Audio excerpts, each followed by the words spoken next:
Hello everyone, how are you all? This is your coach Varun और आज हम बात करने जा रहे हैं एक ऐसे टॉपिक के ऊपर जो आपने नॉर्मली सभी से सुना होगा, अपने घर में अपने पेरेंट्स से सुना होगा, आपने किसी ना किसी फ्रेंड से सुना होगा, किसी जिम गोअर से सुना होगा या किसी एथलीट से सुना होगा। ये टॉपिक एक छोटे से सप्लीमेंट के ऊपर है। ये सप्लीमेंट नॉर्मली मार्केट में अवेलेबल हो जाता है, सप्लीमेंट स्टोर से भी और मेडिकल स्टोर से भी। इसका नाम है fish oil. Your fish oil also known as omega, जो आपको मार्केट में मिलता है ओमेगा के नाम से मिल जाता है, फिश ऑयल के नाम से मिल जाता है।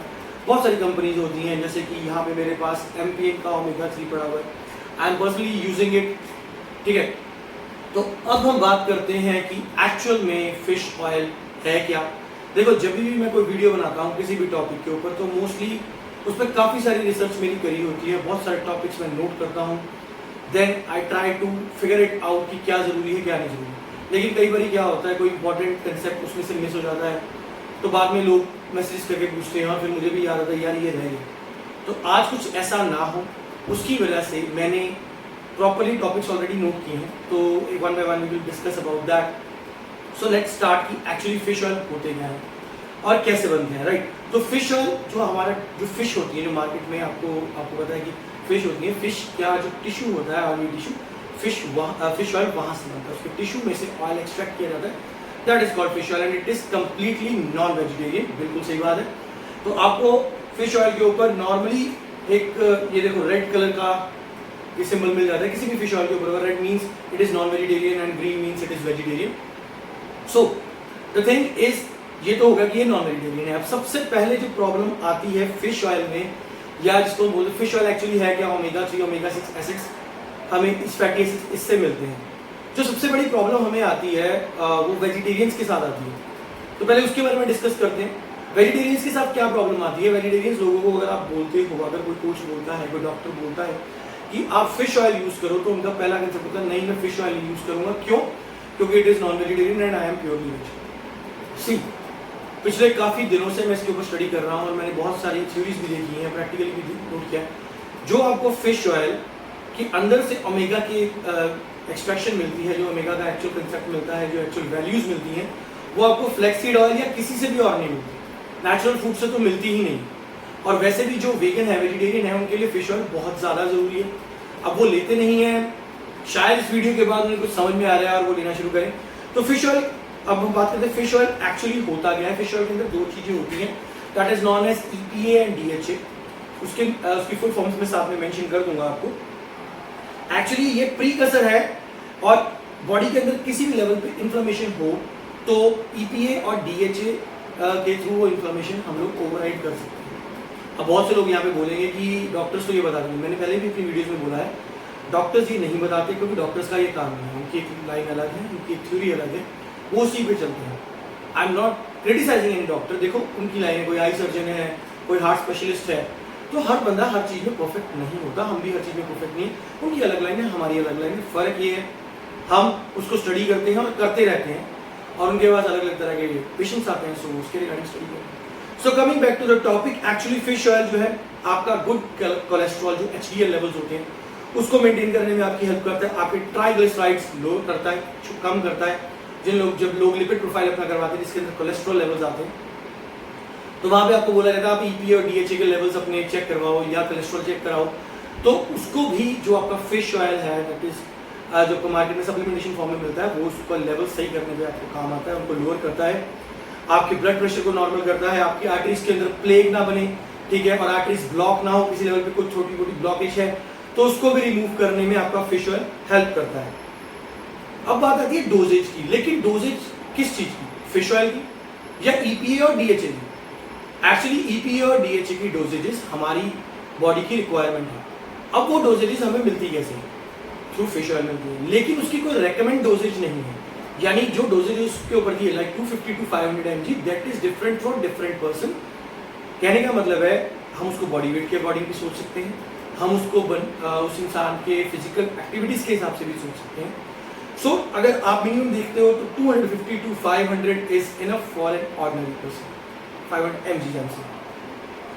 उसके बाद आता है इसका थेरापेटिक यूज क्या। थेरापेटिक का मतलब मैंने कई बार बोला, मैं पोस्ट में भी डालता हूँ थेरापेटिक कोच एंड ऑल।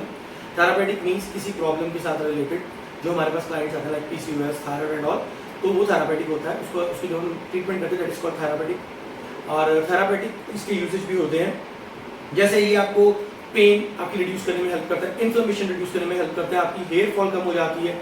और मैंने आर्टरीज के बारे में तो पहले भी बोला है। और कुछ लोग जो आर्थराइटिस से परेशान होते हैं उनके लिए भी कम डोजेज में अगर इसको दिया जाए तो बहुत अच्छी बात होती है।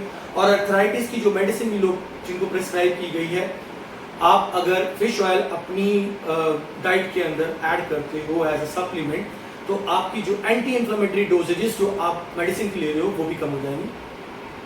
हाँ, और अब बात करेंगे, मैं फिश ऑयल के बारे में इतनी बातें कर रहा हूँ, फिश ऑयल क्या हर पर्सन ले सकता है? नहीं, फिश ऑयल हर पर्सन नहीं ले सकता। जैसे कि मैंने पहले भी बोला, फिश ऑयल आपका बीपी ऑब्वियसली कंट्रोल करने में हेल्प करता है, लोअर करने में हेल्प करता है, नॉर्मल करने में हेल्प करता है। लेकिन अगर किसी पर्सन का एचपी ज़्यादा है, अगर किसी पर्सन का हेमोग्लोबिन ज़्यादा है, उसका ब्लड जो है that is dense, that is thick, गाढ़ा है सिंपल लैंग्वेज में बोलो, और वो कोई ना कोई ब्लड थिनर यूज़ कर रहा है, लाइक एक ब्लड थिनर आता है वारफरिन, एक आता है एस्प्रिन, ऐसे पर्सन को फिश ऑयल यूज़ नहीं करनी चाहिए, क्योंकि अगर कोई इंजरी होगी तो ब्लीडिंग बहुत ज़्यादा हो जाएगी। फाइन। इसके बाद आता है टाइम। ऑब्वियसली जब हम कोई मेडिसिन लेते हैं तो हमें होता है कि हम किस टाइम मेडिसिन लें। नॉर्मली लोग मल्टीविटामिन के बारे में भी पूछ लेते हैं कि अगर हम मल्टीविटामिन ले रहे हैं तो हम किस टाइम पे मल्टीविटामिन लें। देखो, मल्टीविटामिन हो गया या फिश ऑयल हो गया, सबसे पहली बात है इनके जो बेनिफिट्स है that are long term benefits. ठीक है, तो ये आपको टाइमिंग्स का कोई इशू नहीं है कि आप किस टाइम पे लो, आप सुबह भी ले सकते हो, रात में भी ले सकते हो। बेस्ट डोजेज होती है अगर आप जो भी आप टैबलेट ले रहे हो, जो भी आप ऐसी चीज़ें ले रहे हो, उसको अगर आप डिवाइड करके लो। फॉर एग्जाम्पल, अगर आप 2 tablets of fish oil daily ले रहे हो तो आप क्या करो, आप एक सुबह ले लो आफ्टर वर्कआउट, एक आप रात में ले लो, सॉरी एक सुबह ले लो आप आफ्टर ब्रेकफास्ट, एक आप रात में ले लो आफ्टर डिनर। उससे क्या होगा, जिन लोगों को एसिड रिफ्लक्स होता है वो नहीं होगा। ठीक है, एसिड रिफ्लक्स क्या होता है? एसिड रिफ्लक्स होता है कि आपकी बॉडी के अंदर जो एसिड्स है वो वापस आपकी फूड एसोफेगस से यानी कि स्टमक से वापस आपकी फूड पाइप की तरफ जाते हैं, जिसकी वजह से आपको चेस्ट में जलन होती है। राइट, बहुत से लोग इस चीज़ को एक्सपीरियंस करते होंगे जब वो मेडिसिन को लेते हैं तो वो बाद में बोलते हैं कि मेरे चेस्ट में जलन होने लगी, that is because of the acid reflux. Fine. अब इसके बाद आती है इसके साइड इफेक्ट्स क्या है। देखो, एज सच अभी तक फिश ऑयल के कोई साइड इफेक्ट्स किसी भी स्टडी में प्रूव नहीं हुए। फाइन। हाँ, एक्सेस अगर आप लोगे तो ऑब्वियसली कुछ ना कुछ साइड इफेक्ट्स आ सकते हैं। सो जैसे मैंने पहले बोला 250 mg टू 500 mg आप इसको लो। और जो लोगों को अब कई लोग यहाँ पे सोचते हैं कि मैं नॉर्मली अपनी फिश खा रहा हूँ तो फिश से मेरा जो है वो फिश ऑयल के जो हमारे ओमेगास फैटी एसिड में चाहिए पूरे हो जाए। कुछ हद तक बात भी ठीक है, लेकिन आप कितनी फिश खा लो फर्स्ट ऑफ ऑल। और कुछ फिशेज ही ऐसी हैं जिसके अंदर से आपको ओमेगा का सोर्स जो है वो पूरा हो जाए। Oily fishes I already told you, और वो हर एरियाज में अवेलेबल नहीं होती। इसके बाद अब हम बात करते हैं कि अगर कोई पर्सन अपनी डाइट से फिश ऑयल यानी कि सॉरी ओमेगास को पूरा करने की कोशिश करता है तो क्या होगा। अगर कोई पर्सन अपनी डाइट से ओमेगा को पूरा करने की कोशिश करता है और डाइटरी फाइबर्स डाइटरी सोर्सेज बढ़ाता है तो उसकी बॉडी के अंदर प्रॉब्लम शुरू हो जाएंगी, उसकी बॉडी के अंदर प्रॉब्लम शुरू हो जाएगी। और क्योंकि जो कुछ फिशेज हैं वो मरकरी कंटेंट उसके अंदर ज़्यादा होता है और वो कंटामिनेटेड होती है, जैसे मैंने पहले भी बोला। राइट, अब आप सालमन यूज़ कर रहे हो, ठीक है, कितनी खा लोगे? 800-900 रुपये किलो है। We are not able to eat 1 kg of fish daily. अगर आपके पास 6 मील्स है और 3 मील्स आपकी डिवाइड कर दी जाती है, चिकन के अंदर 3 आपको कर जाती है, फिश के अंदर, daily it won't be possible for you for an average person to eat. ठीक है, इसके बाद आता है, हाँ, अब मैंने पहले बोला कि फिश ऑयल जो है वो आपकी बॉडी के अंदर आपके ओमेगास के लेवल को पूरा करता है। लेकिन बिल्कुल सही बात है, ओमेगास जैसे आप फिश ऑयल इंटेक शुरू करते हो आपके ओमेगास के लेवल बढ़ जाते हैं, लेकिन it can take some time from about 6 weeks to 6 months कि आपके लेवल्स बिल्कुल स्टेबलाइज हो जाएं, आपके वैल्यूज बिल्कुल नॉर्मल हो जाए। ठीक है, अब एक सबसे बड़ी मिथ जिसके बारे में हमने स्टार्टिंग में बात करी थी कि क्या फिश ऑयल को हम मिल्क के साथ कंज्यूम कर सकते हैं। ये बहुत बड़ी मिथ है, बहुत सालों से चलती आ रही है। बहुत सारे कोचेज इसको सही बोलते हैं, कुछ गलत बोलते हैं, कुछ एजुकेटेड कोचेज हैं जिन्होंने इसके ऊपर बहुत सारी थ्योरीज दी हैं। सो यहाँ पे मैं ये बोलूँगा कि अभी तक साइंटिफिकली ये बात प्रूव नहीं हुई है कि आप फिश के साथ अगर मिल्क लेते हो तो आपको कोई भी इशू आता है। अब यहाँ पे लोग बोलेंगे कि ऐसा नहीं होता, ये नहीं होता। कोई भी साइंटिफिकली स्टडी अभी तक ना पबमेड पे पब्लिश हुई है, ठीक है, ना ही NCBI के किसी पेपर्स में पब्लिश्ड है। और अगर किसी को ये मिलती है तो प्लीज़ मेरे साथ भी शेयर करें, मैं अपनी वीडियो चेंज करूँगा और अपने ओपिनियन भी। खैर, अब हम बात करते हैं एलोपैथी में आए, साइंटिफिक फैक्ट्स में आए। साइंटिफिक फैक्ट्स में अभी तक ऐसी कोई थ्योरी नहीं आई। जो बात बोली जाती है वो ये बोली जाती है कि फूड का देखो दो तरह का इफेक्ट होता है। फूड का एक कूलिंग इफेक्ट होता है, एक जिसको थर्मोजेनिक इफेक्ट बोलते हैं, हीटिंग इफेक्ट होता है, वो दोनों इफेक्ट होते हैं। तो साइंस के अंदर ये बोला जाता है कि अगर आपकी बॉडी लैक्टोज इनटॉलरेंट है, जैसे हम जानते हैं मिल्क के अंदर लैक्टोज होता है, अगर आपकी बॉडी लैक्टोज इनटॉलरेंट है तो आप फिश ऑयल या फिश के साथ मिल्क को कंज्यूम मत करो, क्योंकि दोनों के अंदर प्रोटीन कंटेंट हाई होता है, और मतलब फिश के अंदर और मिल्क के अंदर, और पर उनके जो इफेक्ट्स हैं दे आर डिफरेंट।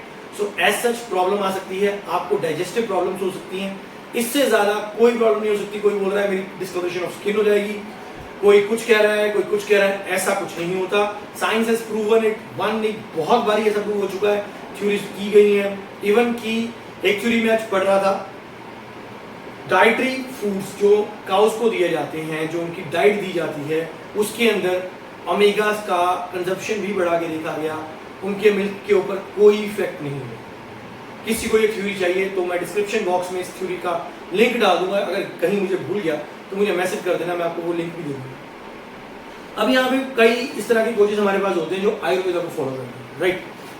अब वहाँ पे वो बोलेंगे कि आयुर्वेदा में तो ये होता है जी कि हमारे पास हम मिल्क और फिश ऑयल को या मिल्क और फिश को कंज्यूम नहीं कर सकते। I am totally agreeing with you on that fact, लेकिन क्या आपने उस फैक्ट को पूरा पढ़ा है?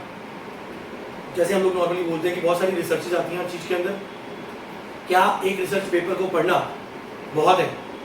तो होता क्या है, जब आप आयुर्वेदा की बात करते हो, आयुर्वेदा इज एक्चुअली एक ऐसी साइंस है, Ayurveda which is very vast. सबसे पहले तो ना, तो आयुर्वेदा एक ऐसी साइंस है जो ये बोलता है कि मिल्क और आपके एनिमल प्रोडक्ट्स, चाहे फिश ऑयल है चाहे फिश है, they are two different things. चाहे मिल्क जो है वो हमें एनिमल से मिल रहा है, लेकिन it is a vegetarian product as we all know that. So combining these two can have some problems in your digestive tracts. Got it? वहां पे भी यही बात बोली गई साइंटिफिकली भी, और आयुर्वेदा ने, साइंस ने भी यही बात बोली है कि अगर आप देखो मिल्क का जो इफेक्ट है दैट इज कूलिंग इफेक्ट, और फिश का जो इफेक्ट है या फिश ऑयल का जो इफेक्ट है that is heating effect, that is thermogenic effect, ठीक है। अब जब इन दोनों को कंबाइन किया जाएगा तो दोनों इफेक्ट्स जब आपस में मैच करेंगे, ऑब्वियसली दोनों के अंदर प्रोटीन कंटेंट काफी सारा है, लेकिन उन दोनों का एक्चुअल ब्रेकडाउन का वे अलग अलग है। मिल्क का अलग है, फिश या फिश ऑयल का अलग है, और उनको अलग तरह के डाइजेस्टिव जूसेस चाहिए इनको ब्रेक करने के लिए। So this can be reason कि आपको कोई प्रॉब्लम हो जाए डाइजेस्टिव ट्रैक्ट्स में, या डाइजेस्टिव इशू आ जाए। और किन लोगों को फिश ऑयल के साथ मिल्क नहीं लेना चाहिए वो भी मैं यहाँ पे क्लियर कर देता हूँ। जिन लोगों का, जो साइंटिफिकली जो बात बोली जाती है कि जिन लोगों का इम्यून सिस्टम स्ट्रांग नहीं है, उनको इन दोनों को कंबाइन नहीं करना चाहिए, क्योंकि immune system is the main thing. और अगर आपका इम्यून सिस्टम स्ट्रांग नहीं है तो जैसे जैसे आप इन चीज़ों को करोगे, इनटेक करोगे, हो सकता है आपको डाइजेस्टिव इश्यूज आ जाए, इससे ज़्यादा आपको कोई प्रॉब्लम नहीं होगी। So this was the science of both allopathy and Ayurveda behind not taking milk with your fish oil. For more content like this keep following us, subscribe our channel, like and share the video. ऐसा बहुत सारा content हमारे पास है, और बस आप लोगों के साथ ही सब कुछ हो पाएगा। अगर मेरी वीडियो में कोई फ्लॉज हैं, कोई गलतियां हैं, प्लीज कमेंट सेक्शन में ही लिखें, मुझे अलग से मैसेज मत करें, मुझे पता लगे, लोगों को पता लगे कि क्या गलतियां। Next time we will bring some more content. अगली वीडियोस का कंटेंट रेडी है, बहुत जल्दी आप सबके सामने आ जाएगा। Thank you, thanks for watching this video, love you all, thank you.